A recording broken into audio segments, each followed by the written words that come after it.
O Ministério de Pastor, lição 9, de 30 de maio de 2021. Dons espirituais e ministeriais, servindo a Deus e aos homens com poder extraordinário. A paz do Senhor, meus queridos irmãos. Eu sou o diácono Belchior, da Assembleia de Deus do Ministério Jardim Guaçã. Nesta nossa pré-aula da EBD, estudaremos sobre o Ministério de Pastor. Todavia, o aluno será capaz de reconhecer o papel fundamental de Jesus como sumo pastor, classificar as características de um verdadeiro pastor, conscientizar-se da missão do ministério pastoral. O nosso texto áureo da revista consta-se em João 10:11, que diz: Eu sou o bom pastor. O bom pastor dá sua vida pelas ovelhas. Na verdade prática, diz que, por meio do ministério pastoral, conduzimos as ovelhas ao Supremo Pastor, Jesus Cristo. A leitura bíblica em classe consta de João, capítulo 10, versículos de 11 e 14, Tito, de capítulo 1, de 7 a 11, e 1 Pedro, capítulo 5, de 2 a 4.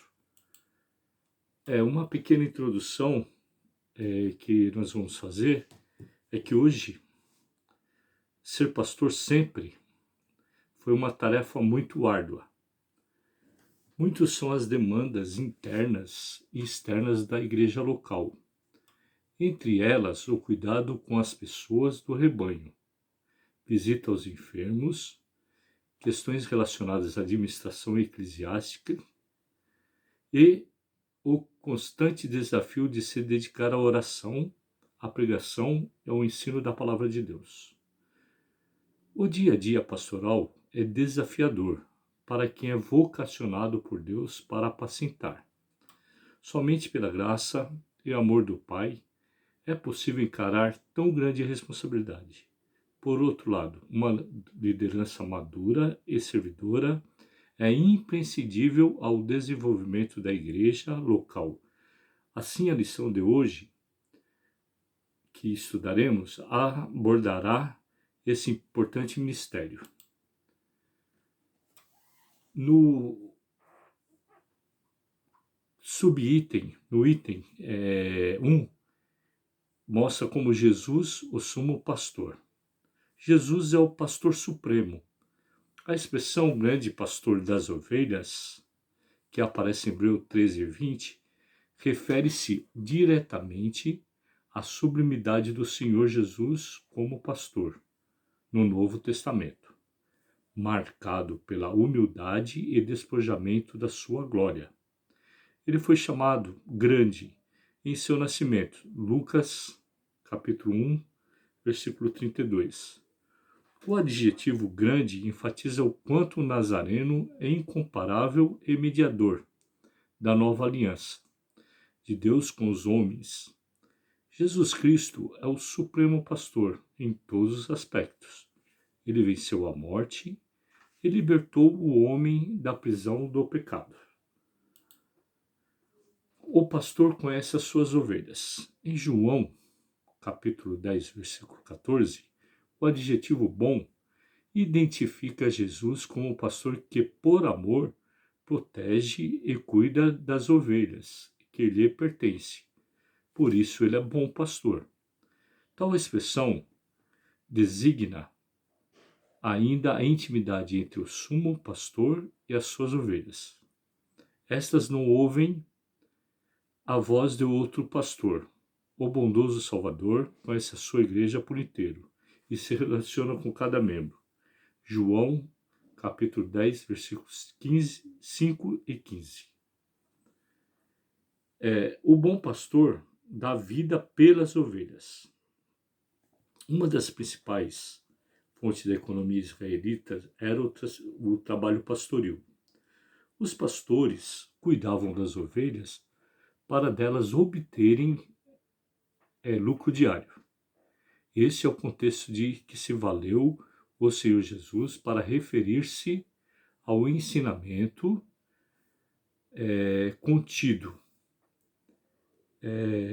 Aqui, diferente dos pastores que garantiam ao seu sustento no campo através do uso das ovelhas, o Mestre Jesus mostra disposição em dar a própria vida pelo rebanho. João 10,15. Os verdadeiros pastores da igreja devem imitar o sumo pastor, Jesus. Nele não há jamais exploração alguma do rebanho. E isso deve servir de exemplo a todos aqueles que desejam ministrar a palavra à igreja do Senhor, tal como ensina a palavra de 1 Pedro, capítulo 5. As características do verdadeiro pastor. Um caráter íntegro. Entre outras, o exercício pastoral envolve aptidão para ensinar, aconselhar e comunicar-se de forma clara com a igreja local. Porém, essas características não são validadas se o caráter do pastor não for íntegro. Uma das piores queixas que se pode ouvir acerca de um ministro é que sua palavra pastoral não se coaduna com a sua vida. Como pode o líder falar sobre honestidade e ser desonesto? De simplicidade e mostrar-se embanjador? De humilde e computar-se como soberbo? A melhor palavra pastoral é a vida do pastor, em sintonia com a mensagem do Evangelho que ele proclama. Mateus, capítulo 7, versículos de 24 e 27. Capítulo 23, de 2 a 36. Exemplo para os fiéis e os infiéis. O texto bíblico de 1 Timóteo 3, de 2 e 3, afirma que o bispo não deve ser dado ao vinho, espancador, cobiçoso de torpe ganância, contencioso ou avarento. A recomendação é que o obreiro seja moderado. A igreja, o corpo de Cristo, precisa contemplar em seu líder sinais claros do fruto do Espírito, tais como autocontrole, mansidão, bondade e amor. Estas características denotam idoneidade moral e maturidade espiritual.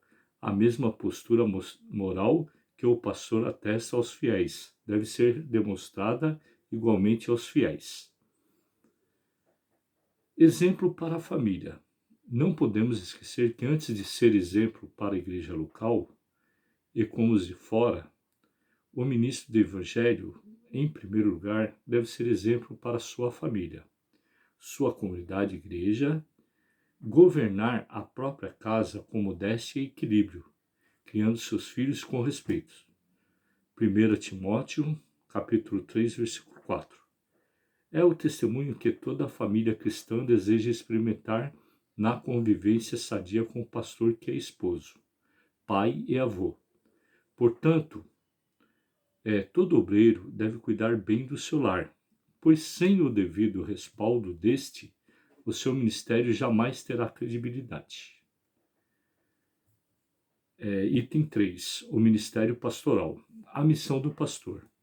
O termo pastor, do grego poimen, no Novo Testamento, tem o significado de apacentador de ovelhas. De acordo com essa definição, podemos afirmar que a principal missão de um ministro é cuidar das pessoas que receberam Cristo como Salvador, dando-lhes alimento espiritual através do ensino da palavra, como encontramos no livro do profeta Isaías 40:11. O verdadeiro pastor cuida das ovelhas com zeloso amor e compaixão, entregando-se totalmente às suas demandas. Uma missão polivalente. A missão pastoral também é múltipla, pois o ministério envolve ensinamento, aconselhamento, evangelização e missões, bem como a pregação expositiva da palavra, que é o seu mais importante empreendimento. Para além dessa responsabilidade, o pastor age com bom conciliador e administrador eclesiástico dos bens e recursos humanos disponíveis para toda a obra da igreja local.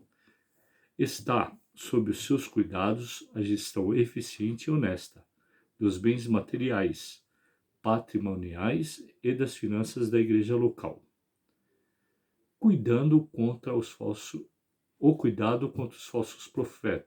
pastores. O cuidado contra os falsos pastores. Quando Deus levantou Ezequiel como profeta de Israel, ele ordenou-lhe que repreendesse os pastores infiéis da nação. O Altíssimo considerava como falsos pastores os que apacentavam a si mesmo e não as ovelhas. Ezequiel 30, 2c. Exploravam o rebanho e não poupavam. 34:3. Não demonstram amor pelas ovelhas, fazendo com que elas se dispersassem. 34, de 4-6. O próprio Deus é contra os falsos pastores. Ezequiel 34, de 8-10. Ele inspirou o apóstolo Paulo a escrever para Tito, quando a sua instrução pastoral ao jovem obreiro, que este retivesse firme a fiel palavra, que é conforme a doutrina, para que seja poderoso tanto para admoestar com a sã doutrina, como para convencer os contradizentes. Porque há muitos desordeiros, faladores, vãos e enganadores, os quais convém tapar a boca. Tito 1, de 9-11. Agora, uma pequena conclusão faremos, né? O dom ministerial de pastor é concedido àqueles a quem Deus clama para servir ao seu precioso rebanho. A Igreja de Jesus, esta acha-se espalhada nas igrejas locais, que reúne crentes oriundos de todos os lugares do mundo. Eles estão sob os cuidados de líderes para serem alimentados com palavras de Deus. O objetivo do ministério pastoral é fazer com que o rebanho do Senhor cresça na graça e no conhecimento do Evangelho de nosso Salvador. 2 Pedro, capítulo 3, versículo 18. Portanto, o pastor precisa da graça divina para não fracassar em seu ministério. Oremos pelos pastores, compreendemos as suas lutas e os apoiaremos com amor e carinho. Graças a Deus.